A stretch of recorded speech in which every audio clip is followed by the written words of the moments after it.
사도행전 14장 1절에서 4절까지 읽겠습니다. 사도행전 14장 1절에서 4절.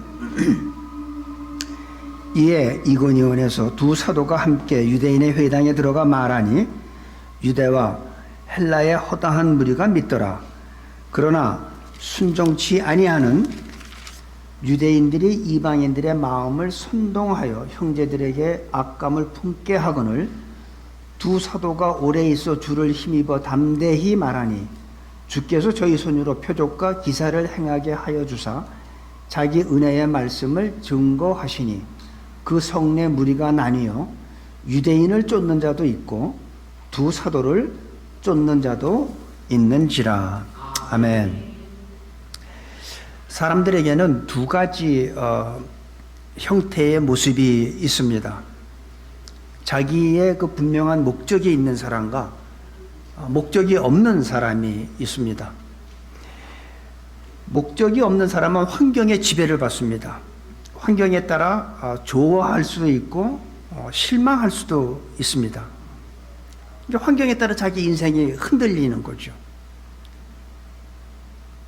자기 환경이 좋으면 행복하다고 생각하고 자기 환경이 나쁘면 자기는 불행하다고 생각합니다. 어떤 사람은 또 이렇게 과거에 붙잡힌 사람들이 있습니다. 과거의 삶이 자기는 이렇게 불행했었다. 그것이 지금 현실의 삶을 지배하고 있는 거예요. 10가지 중에서 9가지가 좋은 일이 있었는데 한 가지 안 좋은 일 때문에 거기에 잡혀서 자기는 불행하다고 생각을 하지요. 그러나 인생에 분명한 목표가 있는 사람은 환경에 흔들리지 않습니다. 좋은 환경 때문에 이렇게 좋아하지도 않고 자기의 열악한 환경 때문에 좌절하지도 않죠. 성공했다고 좋아하지도 않고 실패했다고 좌절하지 않죠. 왜? 자기의 분명한 목표가 있기 때문에. 목표가 없는 사람들은 환경에 많이 흔들리는 것을 우리가 볼 수가 있습니다. 우리가 오늘 읽은 내용을 보면 사도 바울이라는 사람을 우리가 좀 생각해 볼 수 있는데, 사도 바울한테는 분명한 자기 인생의 목적이 있었어요. 어딜 가든지 어떤 장소에서 어느 시간이든지 자기가 전해야 되는 분명한 메시지가 있었는데 그 메시지가 뭐냐면 바로 예수 그리스도였습니다. 바울은 자기의 목적인 이 메시지를 전하다가 자기가 핍박을 받을 수도 있고 자기의 인생을 망치고 오해를 받을 수도 있고 심지어 자기의 삶을 뺏길 수도 있겠어요. 하지만 그가 죽기 전까지 전해야 되는 메시지는 예수 그리스도라는 사실입니다.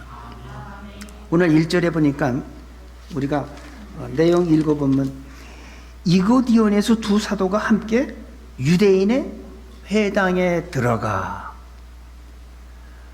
바울과 바나바는 가는 곳마다 복음을 전했는데 유대인의 회당에 들어가서 복음을 전하니까 유대와 헬라의 허다한 무리가 믿더라. 바울은 어느 곳에 가든지 반복해서 전하는 메시지가 있었는데 바로 예수 그리스도예요. 우리가 고린도전서 2장 2절에 보면 이런 말이 있습니다. 내가 너희 중에서 예수 그리스도와 그의 십자가에 못 박힌 것 외에는 아무것도 알지 아니하기로 작정하였습니다. 다른 거는 십자가 외에는 결코 다른 걸 알고 싶지가 않다는 거예요. 그리고 갈라디아서 6장 14절에 그러나 내게는 우리 주 예수 그리스도의 십자가 외에 결코 자랑할 것이 없으니. 왜 바울이 자랑할 게 없겠습니까? 그는 가마리알 문화에서 최고의 학문을 배운 지식가예요. 요즘으로 말하면 PhD 받은 사람이에요. 그 당시에 로마 시민권자였어요. 미국에 살면서 우리가 미국 시민권 가진 사람하고 그렇지 않은 사람하고 얼마나 차이가 있겠습니까? 하나님을 사랑하는 열정은 어땠을까요? 예수 믿는 사람들이 잘못된 거라고 착각을 하고 그 열정은 다메섹이라는 먼 거리까지 가서 예수 믿는 사람들을 잡아 감옥에 가두고 죽이는 일을 했어요. 왜? 그건 잘못된 거라고 생각했기 때문에. 그런 열정이 있었던 사람이에요. 자랑할 것도 많았고 세상에 내놓을 것도 많았어요. 베냐민의 지파였어요. 그런데 예수 그리스도 외에는 아무것도 알지 않기로 작정을 한 거예요. 예수 그리스도의 십자가 외에는 자랑하지 않겠다는 거예요. 그렇게 자랑할 게 많은데도. 근데 우리는 얼마나 자랑할 것이 많습니까? 자랑하는 내용을 들어보면 뭐예요? 시시한 거야. 지금은 증명할 수도 없는 거야. 내가 한국에 있을 때 이렇게 잘 살았는데. 다 보면 별거 아닌 것 가지고 우리는 자랑들을 많이 합니다. 우리는 시시한 것들을 중요하게 생각하며 우리의 인생을 낭비하고 있다고 생각합니다. 그 이슬람 종교라는 게 있죠. 그 사람들은 예수님을 하나의 선지자로 생각한다고 제가 들었어요. 이 기독교가 많은 모든 종교 중에 하나라고 말한대요. 하나님이신 예수님을 그저 한 선지자, 한 성자로 낮춰버린 거예요. 예수님은 하나님이에요. 근데 사람으로 만들어버렸어요. 지금 이 세상은요, 이제 12월 달 되면 이제 크리스마스가 되는데, 여러분 크리스마스 하면 뭐가 생각납니까? 예수님이 생각납니까? 아니면 산타크로스가 생각납니까? 세상은 예수님 자리에 산타크로스라는 거를 갖다 놓고 세상 사람들한테 크리스마스는 산타크로스 또 사슴 루돌프 사슴 그거 왜 나옵니까? 거기에 크리스마스가 아무 관계 없어요. 이게 세상이에요. 우리는 이 세상에서 살면서 세상에 속하면 안 되지만 분명하게 우리들이 알고 살아야 될 게, 예수님은 인간이 아니고 하나님이세요. 그리고 기독교는 종교가 아니에요. 생명이에요. 많은 사람들이 예수님의 위치를 하나님에서 인간으로 내려놓고, 그리고 예수님을 갖다가 그저 한 선지자 중에 하나로 생각합니다. 그저 중요한 사람이라고 그렇게 생각하지 않아요. 그런데요, 목사나 선교사도 예수님을 중요하지 않게 여기며 살아갈 수 있다는 거예요.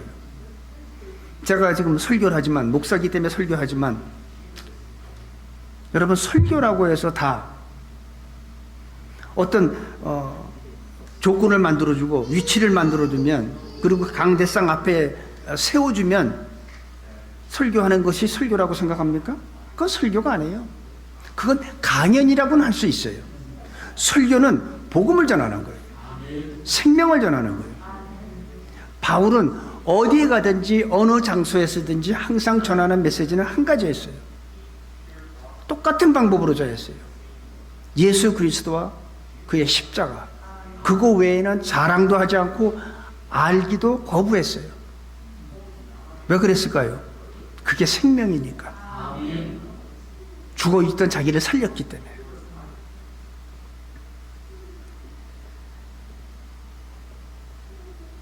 선교지에 있는 선교사가 예수님보다 자기의 안정된 삶, 자기의 미래를 예수님보다 더 중요하게 생각할 수도 있다는 겁니다. 목사님들도 얼마든지 설교할 수 있죠.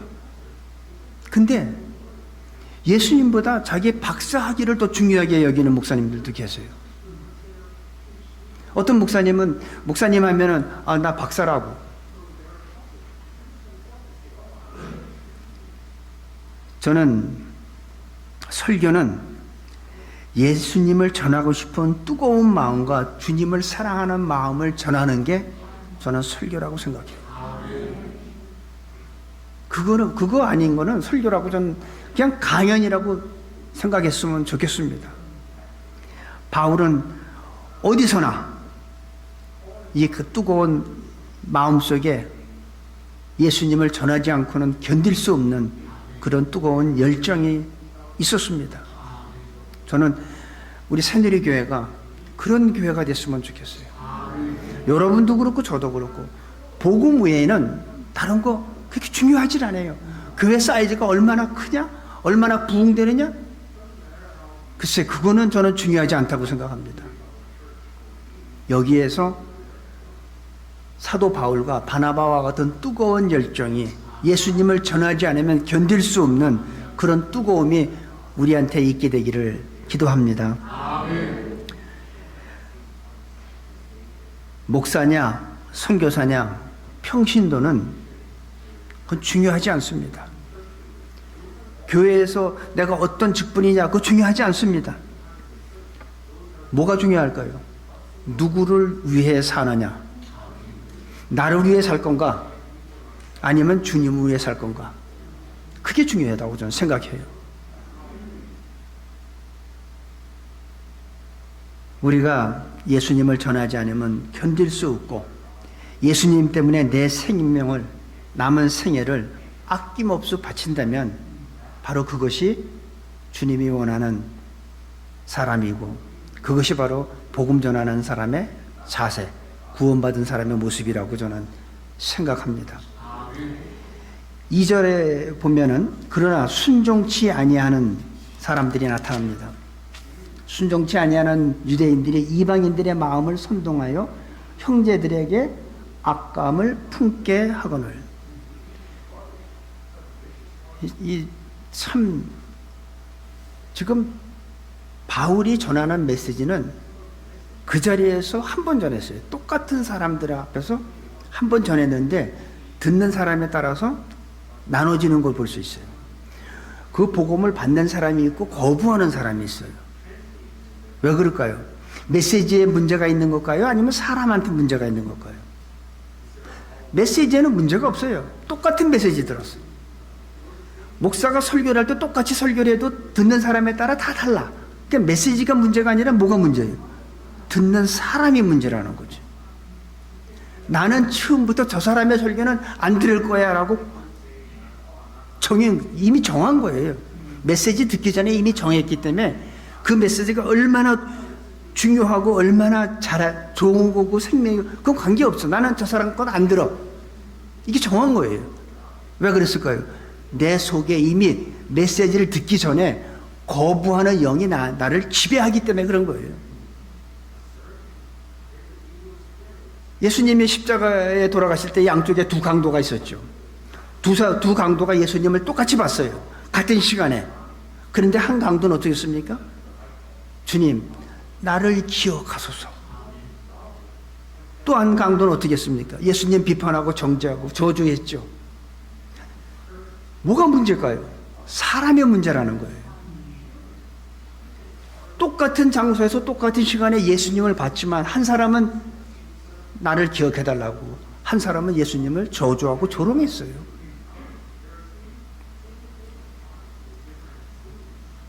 메시지가 문제가 아니라 바로 사람의 문제라는 거예요. 부정적인 반응을 보이는 불순종의 영이 가득하다는 거예요. 그 사람한테. 그런 사람들은요, 성경 말씀을 목사가 설교하는 것뿐 아니라 하나님이 직접 와서 전해도 안 받아요. 왜? 이미 거부하는 영이 나를 지배하기 때문에. 이미 메시지 듣기 전부터 난 저 사람의 말을 안 들을 거야. 유대인들은 이미 바울의 말하는 것을 듣지 않기로, 거부하기로 정한 거예요. 가장 큰 문제는 어떤 죄를 짓거나 거짓말을 하거나 도둑질을 하거나 그것보다 더 무서운 것은 거부하는 영입니다. 거부하는 영. 여러분에게는 비판하고 비꼬는 그런 영이 없기를 바랍니다. 무엇이든지 감사하세요. 범사에 감사하세요. 좋은 것만 감사하지 말고 나쁜 것도 감사하세요. 범사에 감사하라고 그랬어요.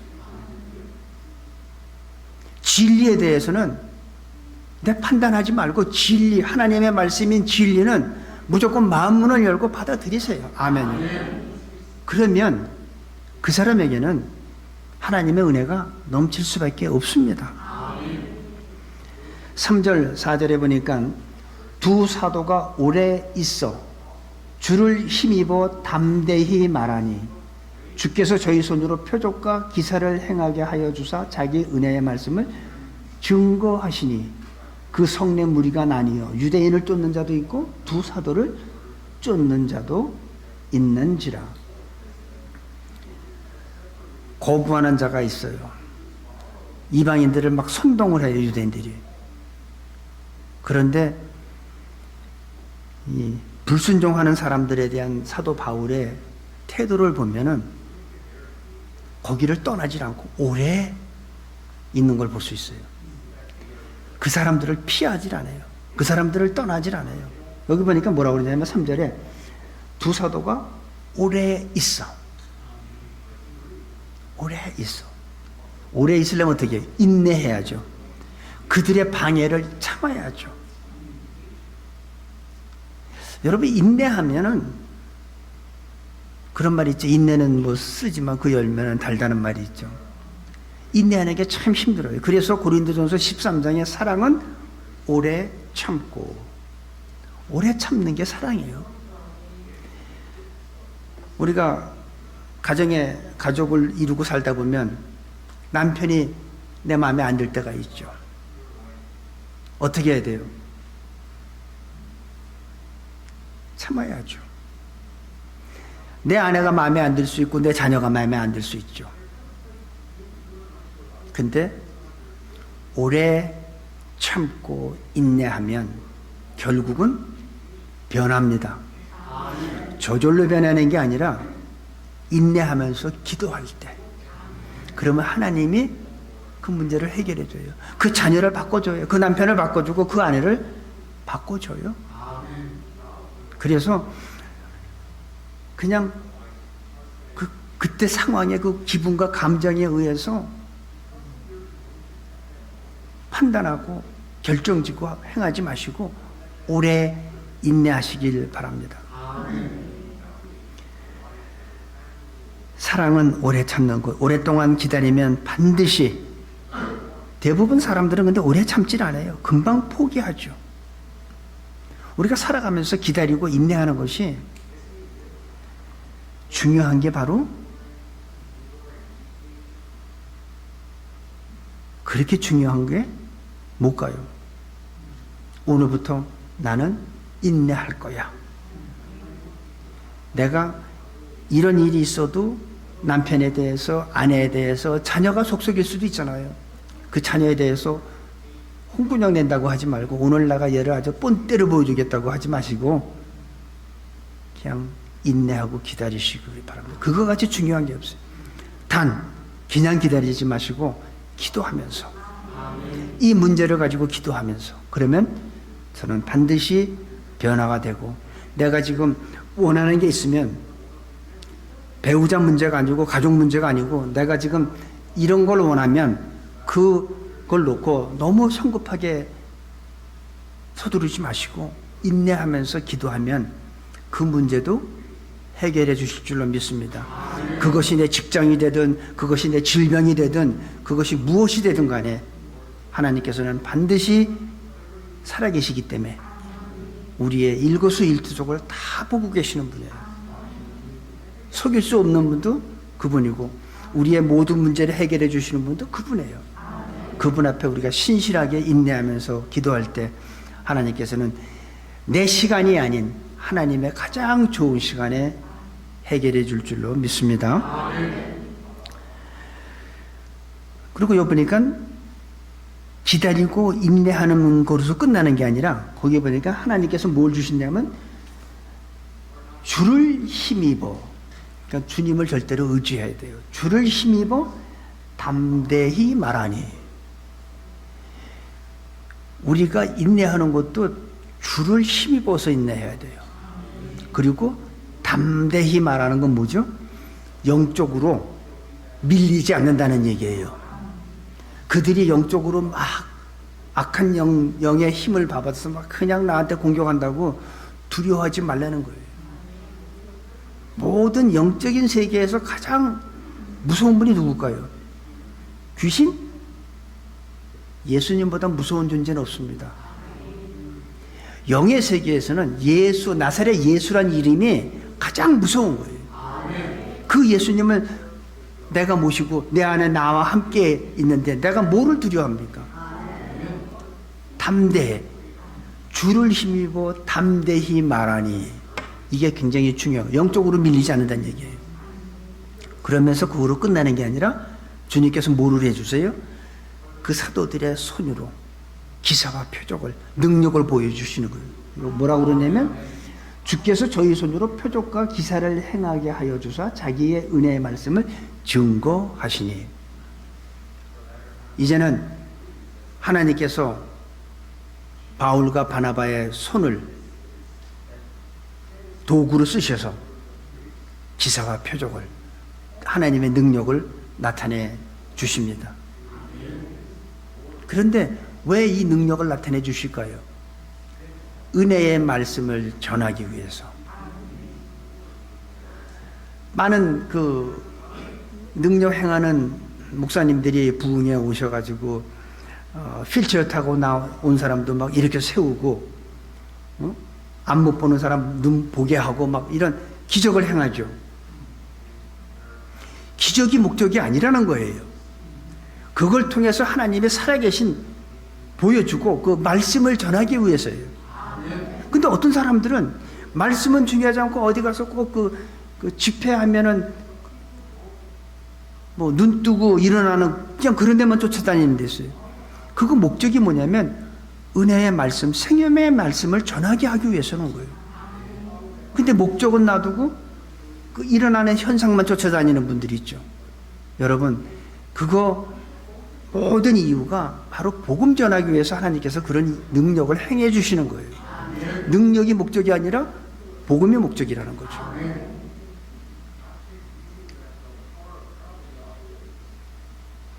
기적과 표적을 동반한 은혜의 말씀을 선포하는 이들의 모습을 보는데 거기에서 무리가 두 무리가 바뀌는 거예요. 유대인 편이든 사도 편이든. 여기 보니까 4절에 그 성내 무리가 나뉘어 유대인을 쫓는 자도 있고 두 사도를 쫓는 자도 있더라. 두 무리가 생겼습니다. 유대인 편이든 사도 편이든 목사 편이든 장로 편이든 이게 아닙니다. 유대인 편이든 사도 편이든 복음을 전하면 갈라지게 되어 있어요. 거부하는 영들은 이쪽, 받아들이는 무리는 이쪽. 그래서 하나님은 항상 양과 염소를 갈르죠.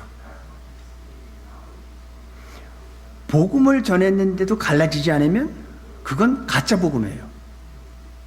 복음은 반드시 갈라지게 되어 있어요. 복음은 반드시 변하게 되어 있어요. 내가 교회를 다닌 지 오래됐어. 근데 지금까지도 10년 전이나 지금이나 똑같아. 그거는 복음을 제대로 받지 않았든지 아니면 복음이 아닐 수도 있습니다. 복음은 생명이에요. 그래서 고린도후서 5장 17절에서 그런즉 누구든지 그리스도 안에 있으면 새로운 피조물이라, 새로운 생명으로 거듭나게 되어 있어요. 생명은 자라게 되어 있습니다. 여러분 고추 심어보세요. 모종 갖다 심으면 그게 자랍니까 안 자랍니까? 엄청나게 자라지 뭐. 자라기만 합니까? 열매를 얼마나 많이 만들어줍니까? 생명은 자라게 되어 있어요. 내가 자라지 않는다는 건, 내가 변하지 않는다는 건, 나의 옛 성품 그대로 갖고 있다는 건 아직 나는 원래 DNA가 그래. 아니에요. 새로운 피조물로서 옛날 DNA는 나한테 없어요. 난 이미 죽었어. 죽고 이제는 새로운 피조물로 태어난 거야. 그런데 옛날 성품이 나온다? 그건 안 바뀐 거지. 안 죽은 거죠. 나 옛날 사람이지. 그럼 생명이 안 들어왔다는 거예요. 제가 가끔 얘기하는 거지만 여자분들이 결혼을 해서 임신을 하면 변화가 있잖아요. 임신 5개월 되면 배가 나오잖아요. 나 임신했어요 얘기 안 해도 다 알잖아요. 저분이 아이 가졌네? 우리가 예수님을 믿고 복음을 받고 내가 새로운 피조물이 됐으면 내가 얘기 안 해도 저 사람은 그리스도인이네, 저 사람은 기독교인이네, 이게 돼야 된다는 거죠. 내가 목사라고 해도 안 믿으면 내가 나 정말 목사야, 아이 장난하지 마, 이러면 어떻게 돼요? 그거 가짜 목사라는 거지. 진짜 기독교인들은요, 내가 말을 안 해도 남들이 인정해줘요. 왜? 나를 통해서 내 안에 계신 분이 나타나기 때문에. 저 사람 보니까 진짜 하나님 있네, 날 보고 할까요? 아니요, 내 속에 계신 분이 나를 주장하니까. 나를 주장하다 보니까 내 생각하는 거나 내가 판단하는 거나 나의 언어가 달라지니까. 전에는 저 사람이 입만 열면 남 비판했는데 이제 보니까 남을 두둔하기 시작하고 용납하기 시작하고 이해하기 시작하고. 왜 그럴까요? 내 안에 계신 분이 나를 주장하기 때문에. 전에는 내가 세상에 나가서 내 이름이 신문에 나는 걸 좋아했어. 뭐 무슨 장자리 주면 좋아했어. 사진 찍는다고 그러면 가서 사진 찍고. 근데 이제는 그게 중요한 게 아니라 예수 그리스도 외에는 다 매설물같이 여기는 거예요. 전에 내가 자랑했던 것들이 이제는 관심도 없어. 내가 전에 즐겨하던 것도 이제는 싫어졌어. 예수 그리스도가 그의 십자가 외에는 알고 싶지도 않고 자랑하고 싶지도 않은 거예요. 그게 왜 그럴까요? 내 안에 계신 분이 나를 주장하기 시작하니까 나를 통해서 그분의 빛이, 그분의 향기가 나타나기 때문에 그렇습니다.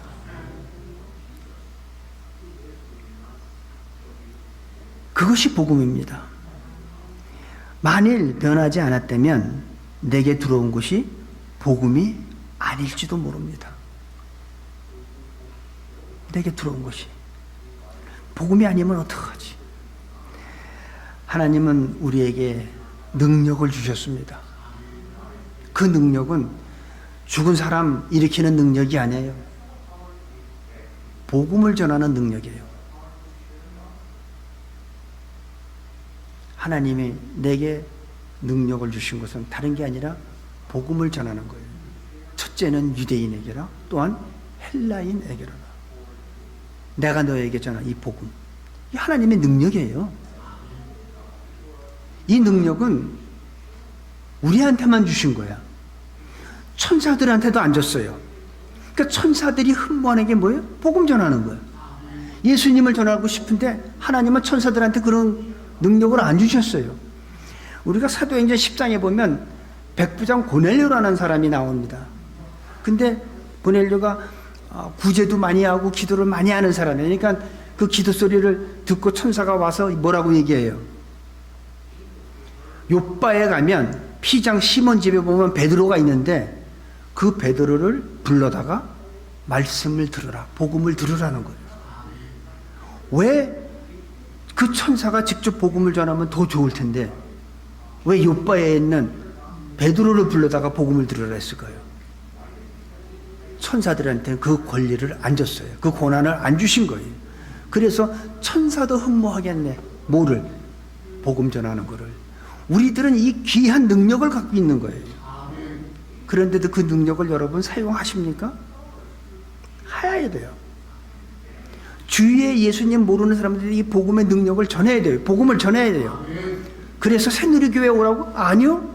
그분이 가까운 데 있는 교회로 가면 되는 거예요. 어떤 분들은 꼭 우리 교회에 오라고 그러는데 우리 교회가 중요한 게 아니에요. 그분이 복음을 듣고 구원받고 그분이 사는 가까운 데 있는 교회로 가면 돼. 근데 왜 우리 교회에 오라고 그러죠? 우리 교회가 부흥하고 커지는 거, 그거 중요하지 않아요. 제일 중요한 거는 죽어있는 영혼한테 생명 넣어주는 것. 천사도 흠모하는 그 복음의 능력을 우리한테 주셨어요.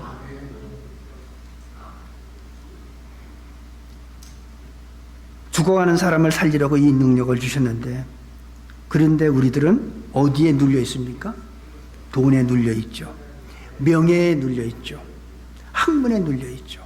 그래서 저는 제일 안타까운 목사님들이 뭐냐면 박사학위 받으려는 목사님들. 왜 그 아까운 시간을 낭비합니까? 박사학위 받아서 뭐 하신다고? 예수님께서 박사님 그러실까봐? 왜 아까운 시간을 낭비하세요? 목사는 복음 전하면 되는 거예요. 박사학위가 중요한 게 아니에요. 왜 아까운 시간을, 여러분, 시간은요, 제가 가끔 얘기해요. 시간은 여러분들이 시간이 많다고 남 빌려줄 수 있습니까? 여러분, 저한테 한 사람 앞에 1시간씩만 빌려주세요. 내가 이자에서 내가 2시간씩 돌려줄게. 그게 가능해요? 안 그래요. 시간은 아껴야 돼요. 귀한 데 써야 돼요. 어디에 써야 될까요? 바로 복음 전하는데. 시간은 내가 안 쓴다고 세이브 되는 게 아니에요. 돈은 내가 안 쓰면 세이브 돼요. 근데 시간은 내가 안 써도 하나도 저축이 안 돼. 내가 아쉽다고 남한테 시간을 빌릴 수도 없고, 내가 시간을 빌려줄 수도 없고, 이 귀한 시간이에요. 오늘 이 시간이 지나면 여러분 인생에 2번 다시 이 시간은 안 돌아오는 거예요. 근데 이 시간을 왜 그 박사학위라는데 목을 메고 있습니까? 하나님이 우리한테 이런 교회를 허락하신 것은 바로 하나님의 능력이신 이 복음을 전하라고 주신 겁니다. 쓸데없는데 시간 낭비하지 마시기 바랍니다. 우리들은 복음을 위해 살고 하나님의 영광을 위해 살아가는 겁니다. 저는 우리 교회가 더 커지는 거, 하나님께서 허락하면 커지겠지만 커지는 거 원하는 게 아니에요. 막 부흥되는 거 원하는 거 아니에요. 여러분도 그렇고 저도 그렇고 살아계신 이 복음을, 생명의 말씀인 이 복음을 증거하는 것이 전 중요하다고 생각합니다. 그래서 예수님께서 이 지역에 새누리란 교회를 허락하셨다고 봐요. 이 지구상에는 많은 교회가 있습니다. 그 많은 교회 중에 하나가 돼서는 안 된다는 거죠. 교회가 크고 죽은 게 중요한 게 아니라 생명의 말씀, 죽어있는 영혼을 살리는 능력의 말씀을 증거하는 교회냐 아니냐 하는 거죠. 바울은 자기의 모든 삶을 희생했어요. 뭐를 위해서? 예수 그리스도와 그의 십자가를 위해서 자기의 모든 걸 다 투자했습니다. 우리 새누리교회 성도 여러분, 이 생명의 복음만 전한다면 아무것도 중요하지 않습니다. 우리 새누리교회 성도님들이 복음을 전하는 삶을 살다가 죽느냐 하는 것이 제가 여러분한테 오늘 도전하는 말씀입니다. 남은 삶 어떻게 사시겠습니까? 바울과 같이 이 복음을 전하다 죽으시겠습니까? 아니면 세상의 명예와 세상의 물질을 향해 살다가 삶을 마치겠습니까? 여러분이 결정하세요. 제가 원하는 것은 바울과 같이 뜨거운 열정을 가지고 생명의 말씀인 복음을 전하다가 주님께 가시는 우리가 되기를 간절히 소원합니다.